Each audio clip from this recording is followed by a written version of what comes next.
कहाँ है आपका सर्च अभियान, कहाँ है आपकी पुलिस का मूवमेंट, कहाँ है आपकी मुस्तैदी? कहीं नहीं है। उसके बाद विधायक को भी सूचना होनी चाहिए। अगर सरकार तक बात नहीं पहुंच रही है, सरकार अगर इग्नोर कर रहे हैं, तो ऐसे में इस राज्य में और एक शख्स बैठा है जिसको हम लोग मार्गदर्शन के लिए, हस्तक्षेप करने के लिए इस विषय में बोल सकते हैं। जिनके लिए हो रहा है, अगर वही लोग स्वस्थ नहीं रहेंगे तो फिर इस आंदोलन का औचित्य नहीं रहेगा। अपनी जिद के कारण वहाँ पहुँच गए कि उनको अपनी लाज बचाने के लिए आना पड़ा, और पूरी ऊर्जा और पूरी तल्लीनता के साथ मैं काम कर रहा हूँ। लेकिन बाकी लोग भी अगर थोड़ा सा कोऑपरेट कर रहे हैं, सरकार के साथ साथ संस्कार की भी आवश्यकता है।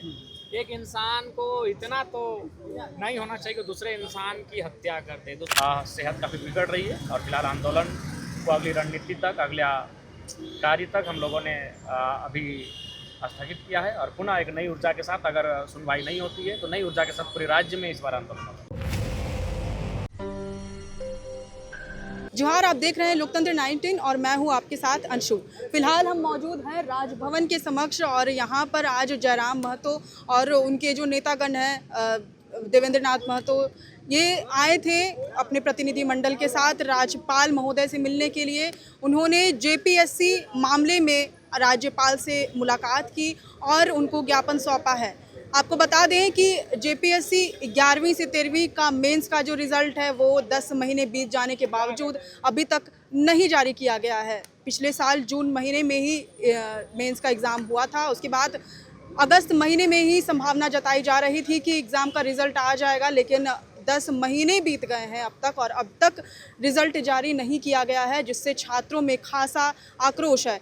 आज आपको बता दें कि भूख हड़ताल का, स्टूडेंट्स जो भूख हड़ताल कर रहे हैं उनका आज आखिरी दिन था, 10वां दिन था, और आज जयराम महतो ने और उनके नेतागण ने उनका जो भूख हड़ताल है उनको तोड़वाया।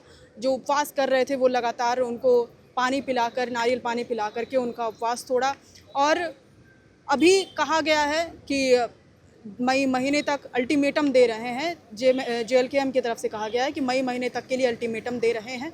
अगर मई महीने तक में भी रिज़ल्ट जारी नहीं किया जाता है तब जून का महीना आंदोलन के महीने के तौर पर जाना जाएगा। इसी विषय पर हम बातचीत करेंगे नेतागण से। देवेंद्र नाथ महतो जी यहाँ पर मौजूद हैं, उनसे भी बातचीत करने की कोशिश करेंगे। जयराम महतो हैं, उनसे बातचीत करने की कोशिश करेंगे। छात्रों की जो समस्याएं हैं उससे हम रूबरू हैं। हम भी कभी लोकसभा के 8 बार के सांसद रह चुके हैं, हम भी जनप्रतिनिधि रह चुके हैं, तो हम भी छात्रों की समस्याओं से रूबरू हैं, और हम अपने स्तर से पूरा प्रयास करेंगे मार्गदर्शन देने का, और जो रिजल्ट के प्रकाशन में जल्दी हो, जल्द शीघ्र प्रकाशन हो, इसके लिए वो अपनी तरफ से हर संभव यथासंभव प्रयास करेंगे। और चूँकि आज आनंद फानन में महामुहिम का मैंने समय लिया था, क्योंकि आज मेरा असेंबली में बैठक था, उसी बीच हमें यहाँ के जो आंदोलनकारी छात्र थे उनसे भी मिलना था। तो उसी बीच मैंने अचानक 4 बजे के आसपास ही महामहिम को फ़ोन किया था। उसके बाद भी महामहिम ने अपने दिल को बड़ा करते हुए आज फ़ौरन समय दिया, और उन्होंने कहा कि अगर आज आप संतुष्ट नहीं भी हैं तो आप कल 10:30 बजे फिर आइए 2 लड़कों के साथ, हम फिर आपसे बात करेंगे। और महामहिम काफ़ी गंभीर है, तो हमने कहा ठीक है, अगर जरूरत पड़े हम लोग कल सुबह फिर आएंगे।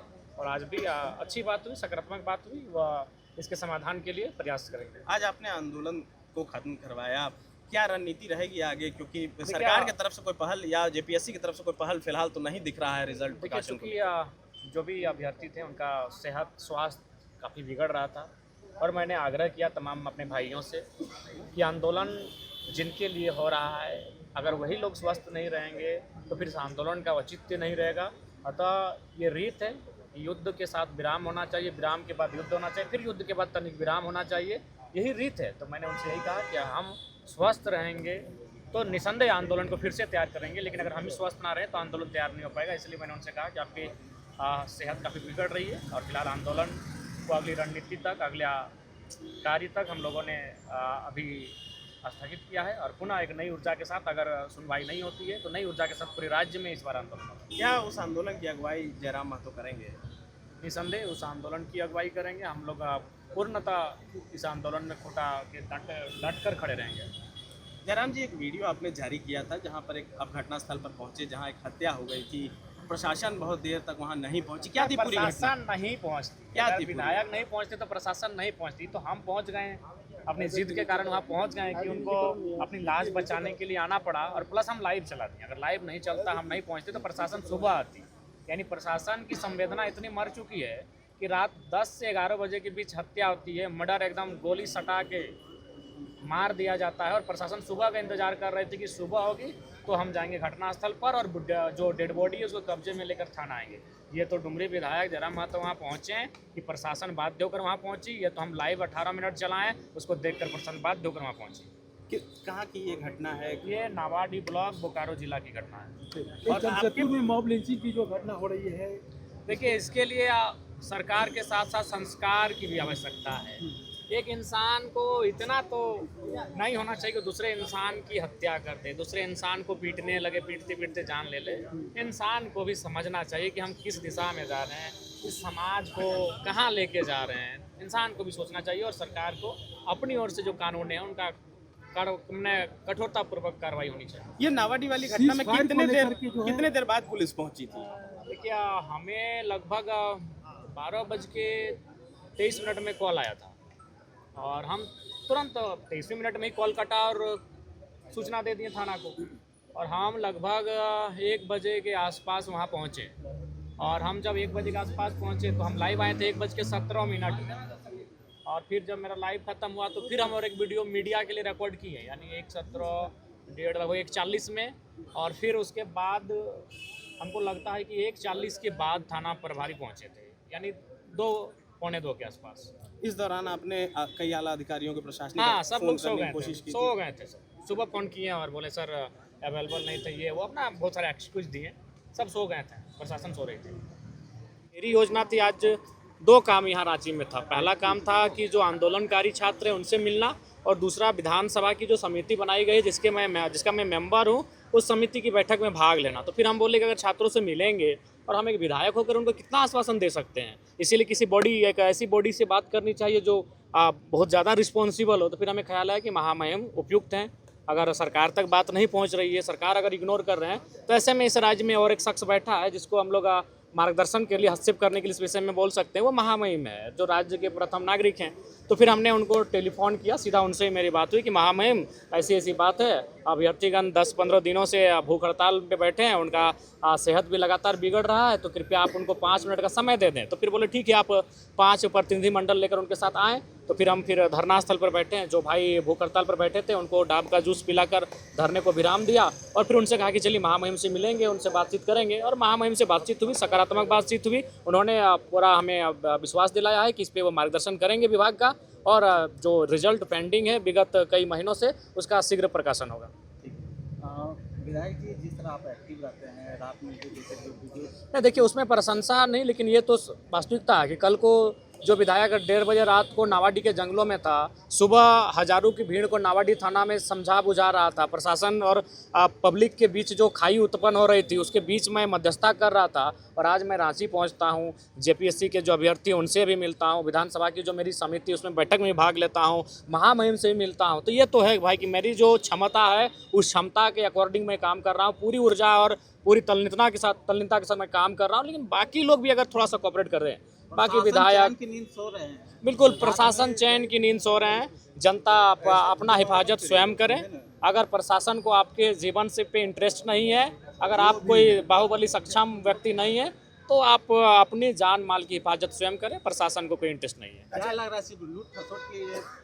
देखिए, जब तक ट्रांसफ़र पोस्टिंग पे पैसा लिया जाएगा तब तक प्रशासन जनहित को कार्य को छोड़कर अपना जो पैसा वो लगाए हैं उसको वसूली करने में समय देंगे। ये कड़वी सच्चाई। आज एक खबर पलामू के रेला सामने आई कि डीएसपी बालू गाड़ी पकड़कर रेला थाना गए, लेकिन थानेदार ने रात में गेट नहीं खोला और ना ही फोन उठाया डीएसपी साहब का। अब बताइए, अपने विभाग ये लोगों का नहीं सुन रहे। चलिए, एमपी एमएलए का अलग डिपार्ट है, वो कार्यपालिका, ये विधायिका है, इनको एक्शन बने, अपना एक्सक्यूज दे सकते हैं कि हम रात को अवेलेबल नहीं थे, हम सो गए थे, कहीं और चले गए थे, तबीयत खराब था, कुछ हो। लेकिन अपना कम से कम विभाग ये लोगों का नहीं तो आश्चर्यजनक है। तो इससे ही स्पष्ट झलक रहा है कि भाई क्या मानसिकता है राज्य के पदाधिकारियों की, राज्य के पुलिस कर्मियों की। बड़ा दुर्भाग्यपूर्ण है अगर ऐसा रवैया रहेगा। उसके बाद देखिए, बोकारो एसपी महोदय का बयान, आप भी अगर उसमें समीक्षा करेंगे उनके बयान की तो बड़ा बेतुका लगेगा। वो क्या कह रहे हैं कि 25 नक्सलियों के आने की सूचना थी। तो कहाँ है मार्च, कहाँ है आपका सर्च अभियान, कहाँ है आपकी पुलिस का मूवमेंट, कहाँ है आपकी मुस्तैदी? कहीं नहीं है। उसके बाद विधायक को भी सूचना होनी चाहिए कि विधायक जी आप नक्सल प्रभावित क्षेत्र से आते हैं। बोकारो जिला में 2 ही ब्लॉक है जो पूर्ण रूप से नक्सल प्रभावित मानते हैं। एक गोमिया तो वो तो मंत्री हैं, उनको फिक्र है नहीं, दूसरा नावाडी तो वहाँ के विधायक को तो कम से कम सूचना किसी माध्यम से मिलना चाहिए था कि आप थोड़ा सा जब भी जाइएगा प्रोटोकॉल के साथ जाइएगा, पेट्रोलिंग के साथ जाइएगा। तो एसपी अपने डिपार्टमेंट का बचाव करने के लिए उलूल जुलूल बयान देकर आज निकल गए। वो बयान से ना जनता संतुष्ट हो पा रही है ना कोई संतुष्ट हो पाएगा। 25 नक्सली घुसे हैं और आप कोई सर्च अभियान ही आपका नहीं चल रहा है। ठीक है, वो रात थी, आज 2 दिन हो गए, अभी भी तो कोई अभियान उनका नहीं देखे। अच्छा, निजी हाथों में शराब की बिक्री को लेकर निर्णय लिया गया है राज्य सरकार की ओर से। देखिए ये चूंकि इतनी व्यस्तता रही है महोदय कि हम तो इस शराब का विषय को ध्यान में दिए नहीं, थोड़ा सा इसको देखने दीजिए, जानने दीजिए, फिर इस पे बात करेंगे। 5,000 का बालू यहाँ 45,000 में बिक रहा है, रोज खबरों में आ रहा जी है। जी जी, ये सच्चाई है और बिल्कुल इस पर इधर भी आम आदमी, मैं बार बार कहता हूं कि आम आदमी बजट को ना पढ़ता है, ना जानता है, ना समझता है। आम आदमी विधेयक को, पॉलिसी को, क्लाउज को, सेक्शन को ना जानता है, ना समझता है। आम आदमी 3 चीज़ों को समझता है, थाना, ब्लॉक, सीओ। आम आदमी बालू को समझता है, चूँकि बालू से आबू आवास का निर्माण होता है। आम आदमी बालू को समझता है और बालू में आज जिस प्रकार से लूट खसोट मची है, जिस प्रकार से कमीशन लिया जाता है, वो बहुत ही आपत्तिजनक है। और मैं बिल्कुल सरकार को चाहिए कि जो बालू, जो आम व्यक्ति की ज़रूरत का चीज़ है, उस पर किसी प्रकार का जो कमीशन लेने वाले सीधे बर्खास्त हों, उन पर कार्रवाई हो और निसंदेह बालू का जो है ढंग का सिस्टमेटिकली मैंने ग्राम या तो ग्राम सभा को या तो फिर नीलामी के माध्यम से किसी संगठन को दिया जाए, ताकि सुचारू रूप से बालू की आपूर्ति इस राज्य को हो सके। कमीशन कहाँ तक जाता है, क्या लगता है आपको? देखिए, कमीशन जाता है जितना थाना पड़ता है।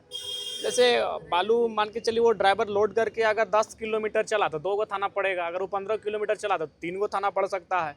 तो जितना थाना पड़ा उस थाना के अकॉर्डिंग उनका कमीशन देना पड़ता है। अगर उस थाना क्षेत्र में 2-4 बड़े अधिकारी अगर इंटरेस्ट रखें तो वो भी ले सकते हैं। बाकी थाना का ये नॉर्मल है कि बालू पे उनको देना पड़ेगा, तभी आप। क्या थाने तक ही रह जाता है या ऊपर तक? देखिए, अभी तक जानकारी नहीं मिली है, अगर जानकारी मिलेगी तो आपको बताएंगे। लेकिन हमारे जो 2017-18 बैच के मैक्सिमम दरोगा जो धनबाद बोकारो से आए हैं, हमारे साथी हैं, वो बोलते हैं कि थोड़ा सा मजबूरी है विधायक जी, नाम नहीं बोलिएगा, मीडिया उडिया में बताते हैं। जैसे अभी क्या बोल रहे थे कि 30 लाख में उनका थाना प्रभारी बने हैं। आपके साथी देवेंद्र महतो जो 2 दिन आंदोलन किए, उस पर ठंडा आ गए। देखिए, आप युद्ध विराम है ना भैया, आखिर एक इंसान है, उसको भी तो विराम की आवश्यकता है। हम लोग तो बताइए, एक विधायक हो कि जितना आवाज़ को हम बुलंद कर रहे हैं उतना बाकी 80 लोग अगर करते हैं एक साथ में, तो राज्य कहाँ से कहाँ चला जाता।